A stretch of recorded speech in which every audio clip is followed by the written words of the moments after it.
अमित जी, ये आपका तीसरा चुनाव है जो आप बिहार में आपके उसमें संरक्षण में देखा जा रहा है।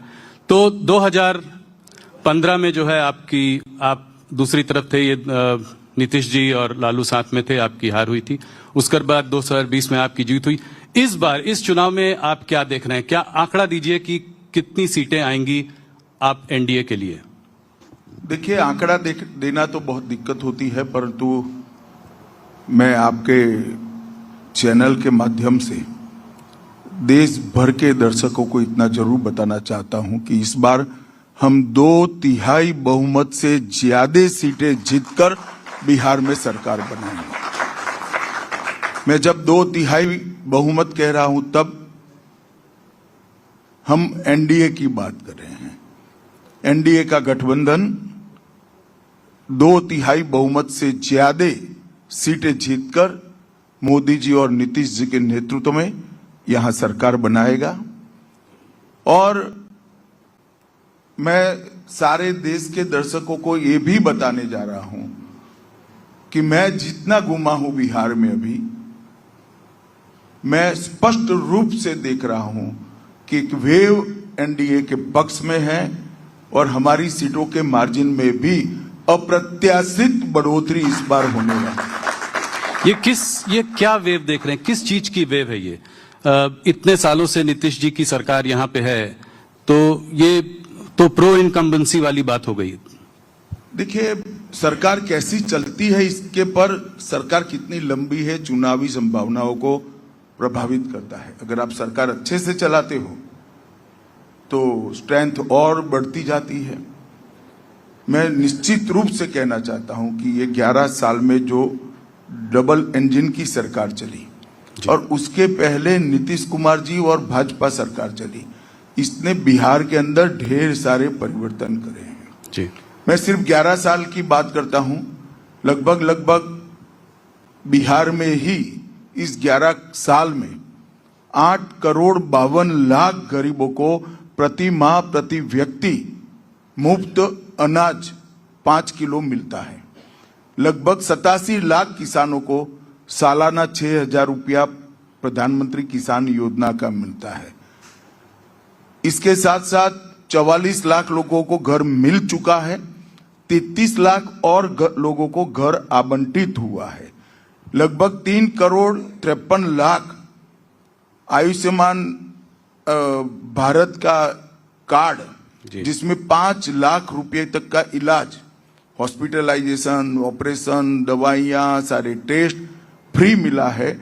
और लगभग इसमें हजारों करोड़ रुपया बिहार के गरीब का बचा है।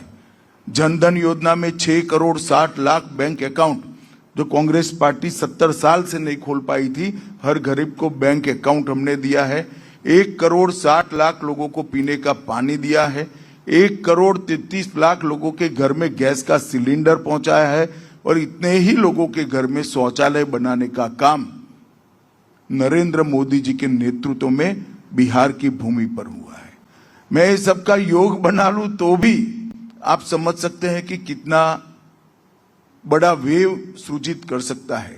और इसके साथ साथ बुनियादी समस्या है, आज बिहार का कोई कोना ऐसा नहीं है जो पटना से कम 5 घंटे ट्रैवलिंग का टाइम कट हो गया होगा। कोई कोना ऐसा नहीं है। कहीं पर भी जाइए, 2 घंटा, 3 घंटा, 5 घंटा, 4 घंटा। मैं आज ही पूरा दौरा कर आया हूं। सब लोग यही कहते हैं कि जिस प्रकार के रोड बने हैं, गंगा जी पर जिस प्रकार के नए पुल बने हैं, 10 पुल और बन रहे हैं।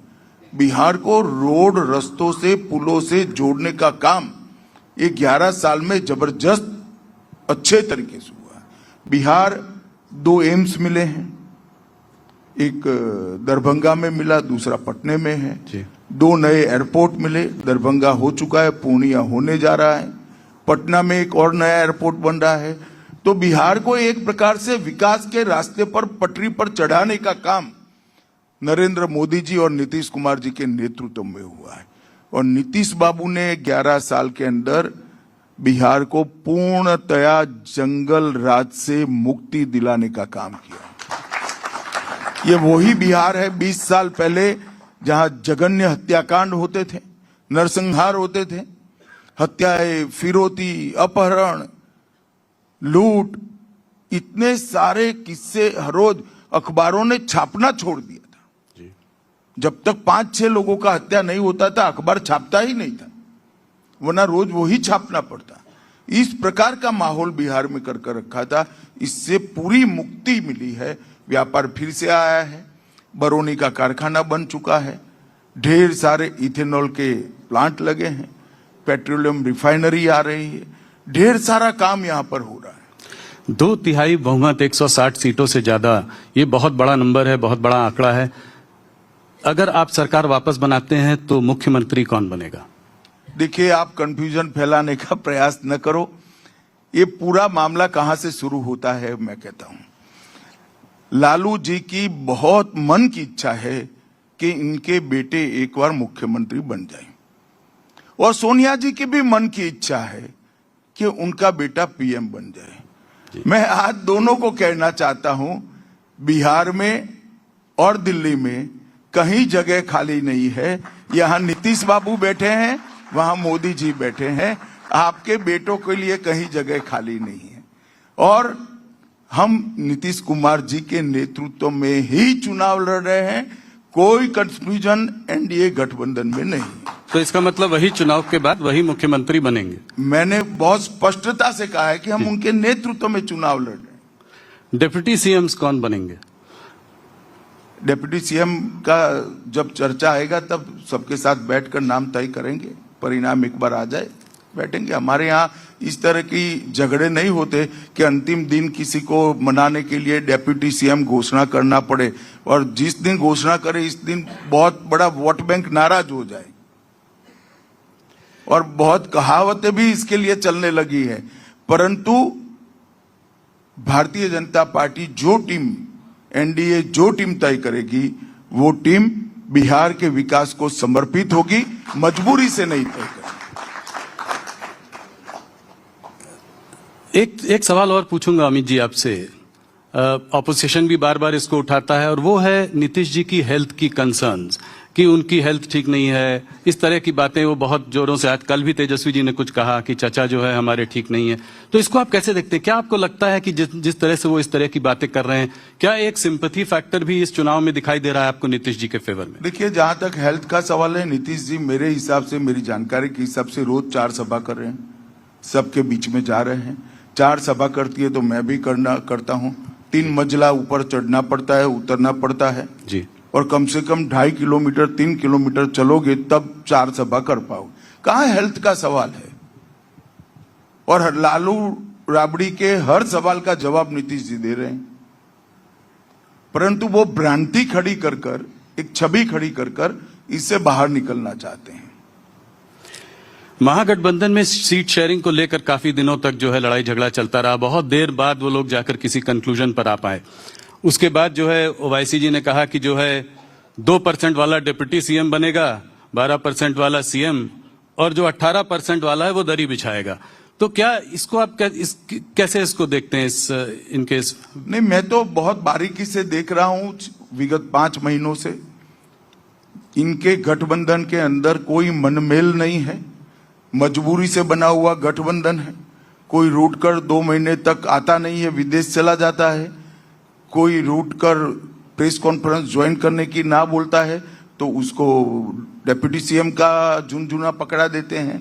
और सीटों के बंटवारे में भी इतने झगड़े हुए हैं, अंत तक एक लिस्ट ये महागठबंधन नहीं घोषित कर पाया। हमारे गठबंधन ने, एनडीए ने पूरी लिस्ट की सूची एक साथ घोषित कर दी, कहीं पर कोई कंफ्यूजन नहीं। हम एक मुश्त होकर 5 पार्टियां 5 पांडव की तरह लड़ रही है, और सामने इतना बड़ा बिखराव है कि जिसकी कल्पना ही नहीं हो सकती। ये एक जमाने में इंदिरा जी विपक्ष के गठबंधन के लिए कहती थी, इस संतरे जैसा गठबंधन है, चुनाव का छिलका निकलते ही सारी कलियां अलग अलग हो जाएगी और ये बिखर कर टूट जाएंगे।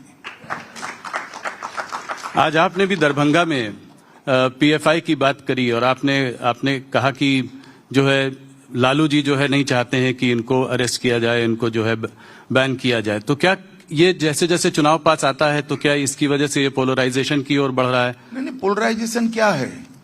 आप मुझे बताओ कि पीएफआई जैसी संस्था जी किस धर्म के अनुयायियों ने बनाई, इसके आधार पर चलने देनी चाहिए क्या? हमारा नीति स्पष्ट है, जो देश के टुकड़े करने की बात करेगा, देश के खिलाफ काम करेगा, वो कोई भी हो उस पर प्रतिबंध लगा दिया जाए और जेल की सलाखों के पीछे ढेर सारे लोग गए हैं जी। इनकी राजनीति ही ऐसी है कि देश की सुरक्षा के लिए उठाए हुए कदमों को वो हिंदू और मुसलमान के तराजू में तोलते हैं। ऐसा नहीं करना चाहिए। देश की सुरक्षा किसी धर्म के साथ जोड़कर देखना ही अपने आप में एक बड़ा गुनाह है। लालू जी कहते हैं कि पीएफआई के संग हो रहा है जो आरएसएस के संग होना चाहिए। अब लालू जी को क्या बताएं, वो राहुल जी तो नहीं है, मगर अपने फायदे के लिए कुछ भी बोल देते हैं।